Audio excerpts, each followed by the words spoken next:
Olá, pessoal! Nessa aula vamos falar um pouquinho sobre os teoremas e demonstrações.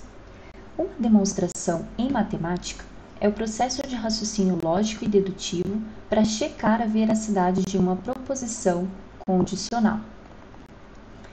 Como exemplo, a gente acabou de fazer uma demonstração resolvendo o exercício de verificar aqueles critérios de desempate entre as equipes, né? Tinha duas equipes empatadas e a gente verificou que os critérios eram similares. Então, a gente usou o que para verificar?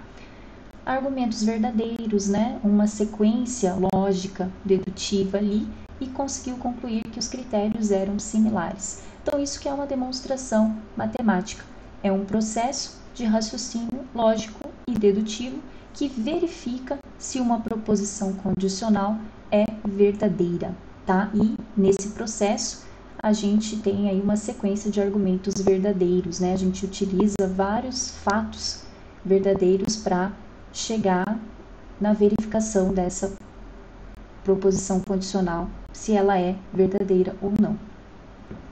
Então, sempre que vi uma demonstração, comprovemos a veracidade de uma proposição, então, se nesse processo ali, de uma sequência de argumentos verdadeiros, né, utilizando raciocínio lógico e dedutivo, eu provo a veracidade de uma proposição, então a gente passa a chamar essa proposição de teorema. Então, só depois que uma proposição é verificada a sua veracidade, é que a gente pode denominar essa proposição de teorema.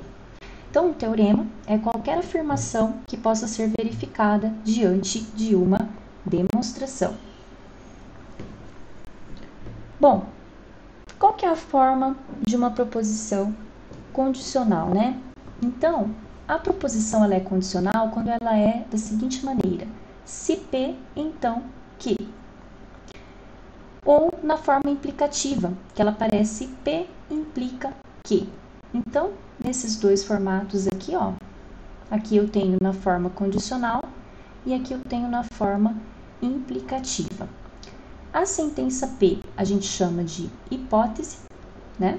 Essa primeira aqui é a hipótese e a sentença Q é denominada tese. Ou seja, a validade da hipótese nos implica a veracidade da tese.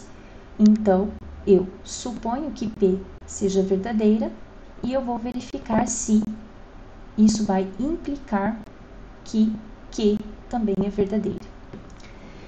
Então, vejamos aqui um exemplo. A gente tem o teorema de Pitágoras em duas versões. Uma não está na forma condicional, que é esse teorema 1.1.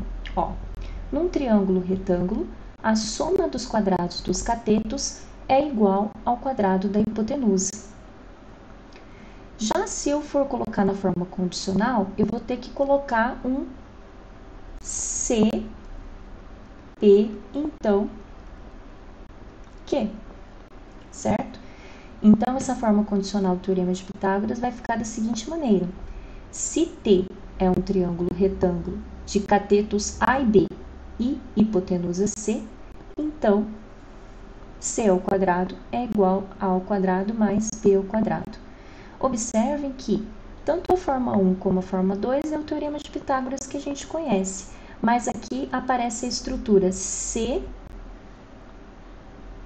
hipótese, então, tese, ok? Então, aqui eu tenho a hipótese e aqui eu tenho a tese, tá? Então, observem que são equivalentes, né? Mas aqui eu tenho o teorema na forma condicional. Se T é um triângulo retângulo de catetos AB e hipotenusa C, então C ao quadrado é igual a ao quadrado mais B ao quadrado. Vamos falar agora um pouquinho sobre a família dos teoremas. Então, nós temos aí uma nomenclatura, que a gente vai chamar de a família dos teoremas. Chamamos corolário a um teorema obtido como consequência de outro recém-provado. Então, o corolário é uma consequência de outro teorema, ok? Neste caso, o segundo teorema vai ser chamado corolário do teorema provado. Então, sempre que a gente tem um corolário, ele está relacionado a um teorema anterior. Ele é uma consequência de um teorema anteriormente provado. Já um teorema usado para provar outro, que lhe sucede, é chamado de lema. Podemos dizer que um lema é um teorema auxiliar ou preparatório, que será usado na demonstração de outro teorema. Então, quando a gente está na demonstração de um teorema, muitas vezes a gente utiliza outros teoremas já provados. Então, esses teoremas que estão sendo utilizados, a gente usa a nomenclatura de lema. Observem que é apenas uma nomenclatura, que na verdade são todos teoremas, tá? Bom, um exemplo. Suponha que queiramos demonstrar o seguinte teorema. Vamos demonstrar mais à frente, tá? Utilizando a redução por absurdo. Por agora, nós vamos ficar apenas nos enunciados, tá? Então, eu quero provar que raiz de 2 não pertence ao conjunto dos racionais. Para demonstrar esse teorema, a gente vai precisar do seguinte resultado. Se n pertence aos naturais e n ao quadrado é par, então n é par. Por outro lado, vê-se que o resultado a seguir é uma consequência imediata do teorema 1.3. Então, o que vai ser uma consequência imediata de raiz de 2 não pertencer aos racionais? Existem números irracionais, né? Porque eu estou montando um número que não pertence aos racionais. Então, esse número, ele está fora desse conjunto, então eu vou construir outro conjunto, né? Então, existem números irracionais. Então, observem que o teorema 1.5, ele decorre do teorema 1.3. Mas, para demonstrar 1.3, eu preciso do 1.4. Então, como que a gente pode reorganizar isso? 1.4, ele sendo utilizado para provar 1.3, então ele é um lema. E o 1.5 é uma consequência do teorema 1.3. Então, a gente pode denominar ele de corolário. Ok?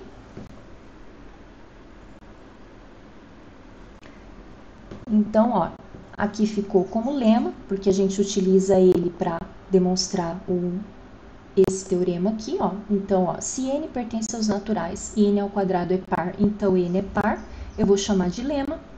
Raiz de 2 não pertence aos racionais, eu vou chamar de teorema, que é o que a gente vai demonstrar em aulas para frente aqui do curso, tá? E o corolário, que é a consequência, ó, que se eu estou apontando um cara que não está nos racionais, né? Um elemento, um cara, né? Já virou pessoa, né? Se eu estou apontando um elemento que não pertence aos racionais, então existem números irracionais, né? Tem um outro conjunto aí, tá? Então, eu tenho a seguinte sequência, né? Ó, o lema são teoremas que a gente utiliza para provar aquele teorema que a gente está vendo ali, que a gente está fazendo a demonstração. E a consequência do teorema, se tem algum teorema ali que a gente tira como consequência daquele que a gente está provando, a gente chama ele de corolário, tá ok? Todos eles são, no fundo, teoremas, tá certo? É só uma nomenclatura para a gente não ficar abusando da palavra teorema, tá ok? Bom, e só para introduzir as próximas aulas, vou falar um pouquinho dos métodos de demonstração.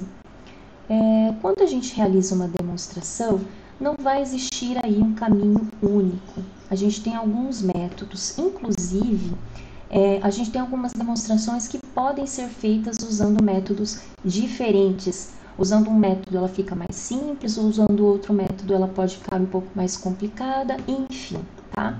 Então, ó, dependendo do problema em questão, podemos usar métodos diferentes, como eu comentei. Verificamos os seguintes métodos de demonstração. Então, a gente vai ter a demonstração direta, que é aquela que, a partir da hipótese, eu uso aí uma sequência de argumentos verdadeiros e chego lá na tese. A demonstração por contraposição, que a gente já viu como que é a forma contrapositiva, né, de uma proposição, né? Então, se a minha proposição na forma positiva era P implica que, né, nós vimos em aulas anteriores, né, que a forma contrapositiva seria não que implica não P, tá? Eu mudei a nomenclatura aqui de hipótese e tese para não confundir vocês, tá? Então, essa aqui é a contrapositiva e a demonstração por redução ao absurdo, que é supor a hipótese e negar a tese, e isso eu chego numa contradição, num absurdo, ok? Vou colocar aqui contradição, absurdo, ok? Então, nós vamos trabalhar com cada um desses 3 métodos, tá? De forma separada, com exemplos e exercício para fixação, ok?